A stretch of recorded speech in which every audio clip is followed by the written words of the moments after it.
The man was in the middle of carrying out an assassination when he was unexpectedly blocked by a sexy woman.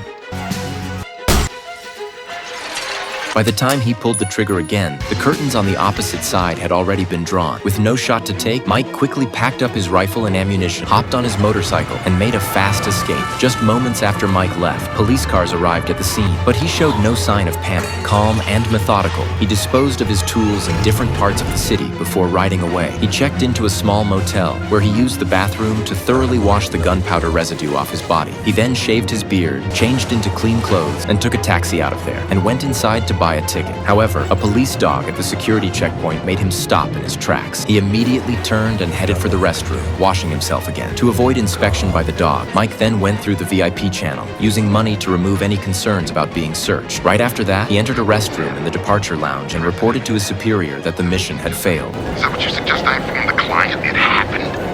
This is a problem.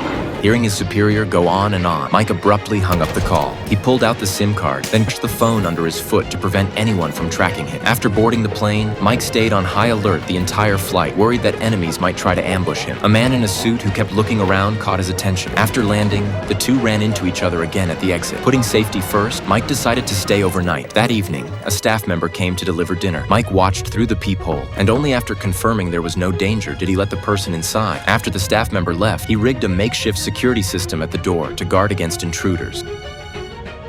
Early the next morning, Mike boarded another flight without incident and arrived in a different city that afternoon. He drove back to his country estate on the outskirts of town, but when he reached the gate, he noticed clear signs that the property had been broken into. Seeing this, Mike rushed toward the house because his wife was inside. However, when he got indoors, his wife was already gone, leaving behind only evidence of a violent struggle. At that moment, the phone in Mike's house suddenly rang. After hanging up, Mike hurried straight to the hospital. Lying in the hospital bed was his wife, covered in injuries. It was obvious she had been brutally abused. In reality, those people had been targeting Mike all along. Seeing her like that filled him with uncontrollable rage. But in order to get revenge as quickly as possible, Mike forced himself to stay focused and first gather information about the attackers. It wasn't a woman. This wasn't a robbery.